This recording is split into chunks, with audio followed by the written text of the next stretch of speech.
suffering and death. Where is God?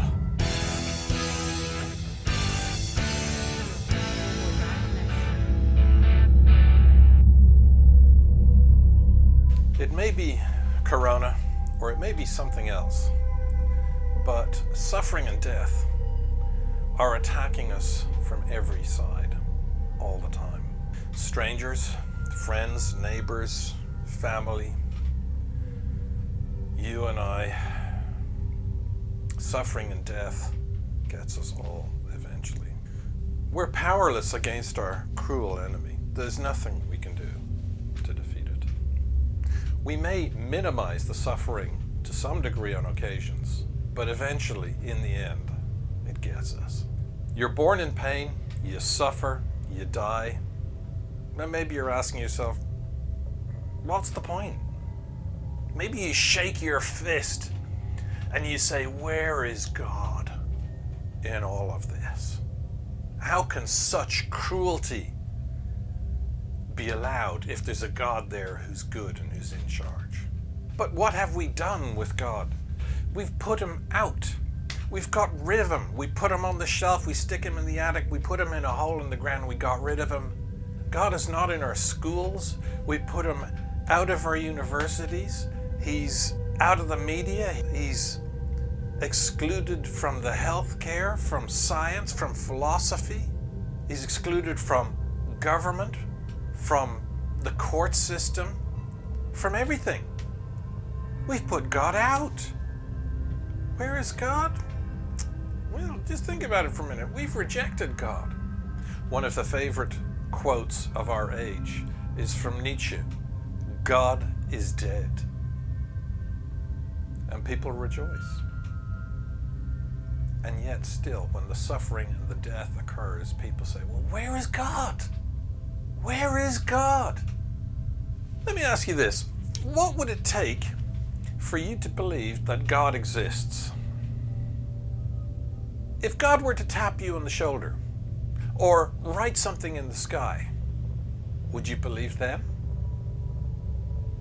You know, I bet even if God was to tap you on the shoulder or write a message in the sky to you, you would come up with some reason to explain it away. Because it's not about the evidence. It's about what you want to hear. You want to be God. None of us like being told what to do. And we certainly don't want God telling us what to do. Where is God? Look, there's plenty of evidence for God all around us, but we just conveniently ignore it. Think about the information on the DNA in every cell of your body, in every cell of every living thing on Earth.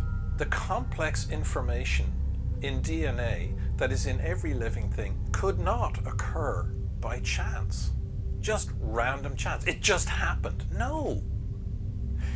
We know that information always comes from an intelligent source. It never just poof happens from nothing. Evolutionists make wild claims for themselves on what they believe. They say evolution has been proven, but those who teach evolution have never explained how non-living matter could suddenly come together and create highly complex life, including the information within it. In fact, evolution is so mega improbable as to be an irrational point of view. Certainly not proven. The intelligent designer, creator God is as obvious as the design all around us. You just don't want to know. But you have no excuse because it's obvious. Where is God? Look, think, see. God is not PC. He's not politically corrupt. He is not worried about offending you with the truth. He will use the current crisis, and whatever crisis happens to be current, to gain your attention. It may be a personal crisis, it may be a pandemic. But he wants your attention. It is your arrogant, unbelieving, treasonous heart attitude that has moved you away from God and our societies away from God. It's not God who's moved away. It's we who've moved away from God. Where is God?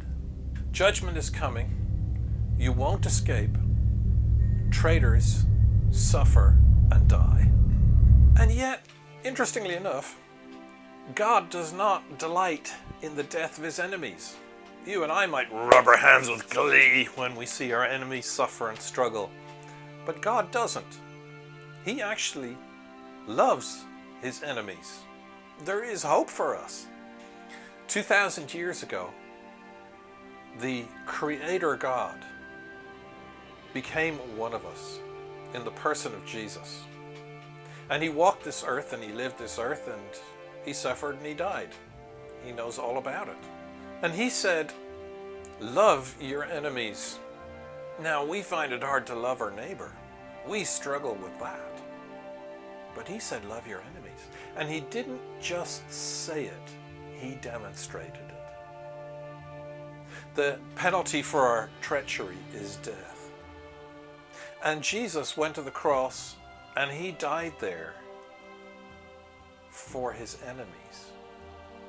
Yes, he loves you and he loves me, but not because we're good, because we're not good.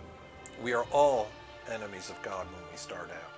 But we can change sides. They took him off the cross, they buried him. On the third day, the tomb was empty, and he had broken the power of death. He conquered death forever. He still lives today, demonstrating that he really is the Creator God, that he is the judge of the living and the dead, that death is not the end, and much more. All who believe that he's alive, through the cross, he pays your penalty for your treachery, your sin.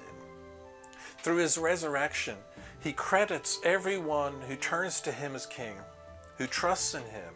He credits them with his goodness. So you stand before God without debt and with the perfect goodness of Jesus credited to your account. So when you come into judgment, well, you don't, because there's no debt.